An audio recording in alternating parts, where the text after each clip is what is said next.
Ito naman mga kababayan, pag-usapan naman natin itong balik NCAP. Alam niyo, nagtataka lang ako dito sa bigla na lang bumalik no. Pero sa bagay, inanuho ng tawag na ito ng SC ng Supreme Court. Diba na tanggalin na yung TRO. Pero ako, nahiwagaan ako kasi nagsabay-sabay po talaga. No? So, NCAP, tapos yung pagpapalit ng pangalan ng mga kasi kung matatandaan niyo yung mga kumbaga ito yung sinasabi ko, yung pagpapalit ng pangalan, 'di ba, yung transfer ownership, although nandoon naman sa batas yun, kailangan mo talagang ilipat sa pangalan mo kung nabili mo yung sasakyan is second hand, tama. Pero nakakagulat lang, biglang-biglaan ngayon, tapos sino ba itong NCAP?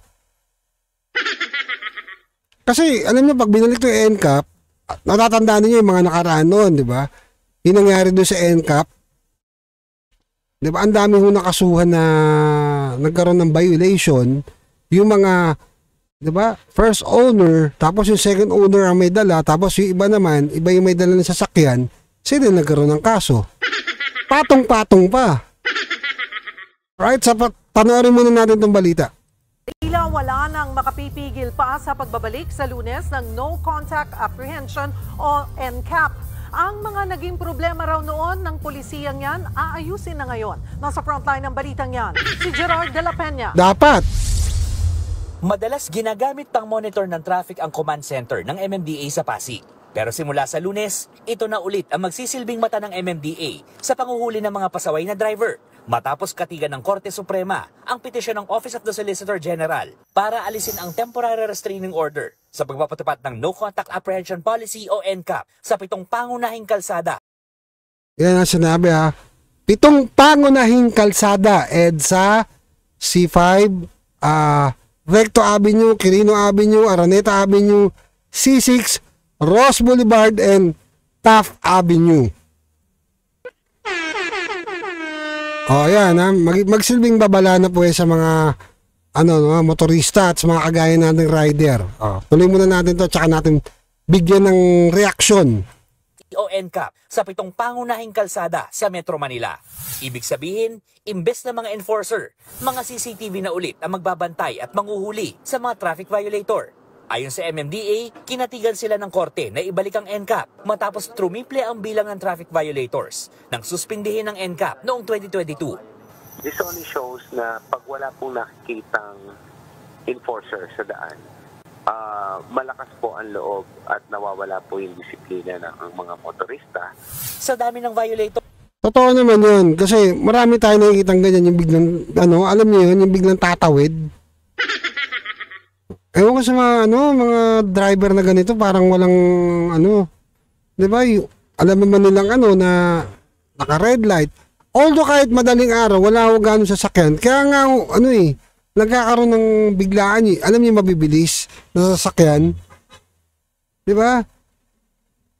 Kaya nagkakaroon ng aksidente. Kasi minsan, ginagawa din ho ito ng mga lalo na ho yung mga nakainom. Kaso, ang problema, yung nakainom, di ba, hindi naman nakikita ng NCAP. Hindi naman naaamoy. Ano kaya yun? Matuloy. Tinatayang 450 million pesos din daw sana ang nasingil na multa ng MMDA sa mga pasaway sa kalsada. Pabor din ng Department of Transportation sa pagbabalik ng NCAP. Pero dapat, ayusin muna ang record at sistema. Dapat po talaga ayusin muna yung ng sistema ng NCAP. Dapat nga una nila ayusin dyan yung kalsada eh. Hindi, ito totoo lang. Kasi di ba yung gagano ka bigla, imbis na diretso ka, iiwas ka, papasok ka sa kabilang lane, iniwasan mo na konti yung lubak, babalik ka ulit sa dati mong linya, ayun, huli ka, balbon. Kaso, kaya sa paglilipat ng pangalan ng rehistro ng mga second-hand na sasakyan, kanino kasi nakapangalan ng rehistro, sa kanya bumabagsak ang citation ticket ng MMDA. Diba? Sabi sa iyo Nag-commit po ang DOTR at ang LTO na isi-streamline natin yung prosesong yan. Pero at the same time, kailangan meron ding consequence kung hindi mo ilipat. Hati naman ang posisyon ng mga motorista sa NCAP. Kung hindi ka mapasaway na driver, wala namang problema eh. Okay rin sana. Kaya lang, sa sitwasyon ng CCTV natin, minsan sumasablay. Nagbabalita mula sa Frontline, Gerard de la Peña, News 5. Sabi ni Kuyos, sa sitwasyon ng ano natin, di ba, ng camera natin, sumasablay. Di ba? Hindi, nangyayari naman po talaga yun. Minsan kasi, mali yung ano ng numero. Nangyari yun. May balitang ganun eh. Na iba yung ano ng plaka kasi medyo malabo eh. Tapos umuulan. So, hindi nila maaninag kung yun ba yung tamang plaka. So, na iba yung plaka, iba yung nakasuhan. Todas. So, mga kababayan, hindi na po tayo dapat magtaka kung ba ibabalik na to sa Monday. Pero sana naman lang, di ba? Hindi naman po ganun kagrabe. Alam niyo, ito ganun po kagrabe. Yung nangyari po nung nakaraan, yung may NCAP. Grabe po yung singilan ng violation. Napakamahal. Sobra. Sabi nila, ibang comment, sabi, tama lang yan, tama. Okay na. Kasi hindi naman ikaw may sasakyan eh. Wala ka naman ding ano eh. Wala ka rin lisensya, wala ka rin sasakyan. Kaya parang okay lang sa kanila. Pero sa mga katulad namin, alam niyo yun, yung maliit lang ang kinikita sa pagdi-deliver, sa trabaho araw-araw, diba? Bilang rider, medyo minsan hindi rin natin aminin naman natin, hindi naman lahat perfecto. Diba? Pagdating mo sa kalsada. Nagkakamali rin po, kahit naman ako nagkakamali rin eh. Pero pag nagkakamali naman ako, may kumakaway ako, tinataas ko yung kamay ko. Ganun lang ako kasimple. Hindi mo natin kailangan may pag-away sa kalsada, sa dami nang nangyayari ngayong road rage, di ba? So, yun lang sana, hindi naman ganun kalaki yung violation. Di ba? Nung sa NCAP na yan. Kasi ginawa kong parang para sa akin parang naging negosyo yung nangyari sa NCAP na yan.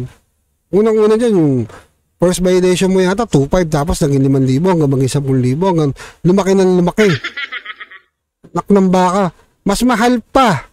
Di ba sa sasakyan mo? Iba nga nagulat, sabi nila, ito babayaran ko. Anak ng baka. Mas mahal pa dun sa sasakyan ko. Sa motor ko. So, yun lang naman sana hindi ganun kalaki yung multa. At bukod nga dyan mga kababayan, sana, di ba, ayusin maigi. Wala naman ho tayong against sa NCAP na to eh.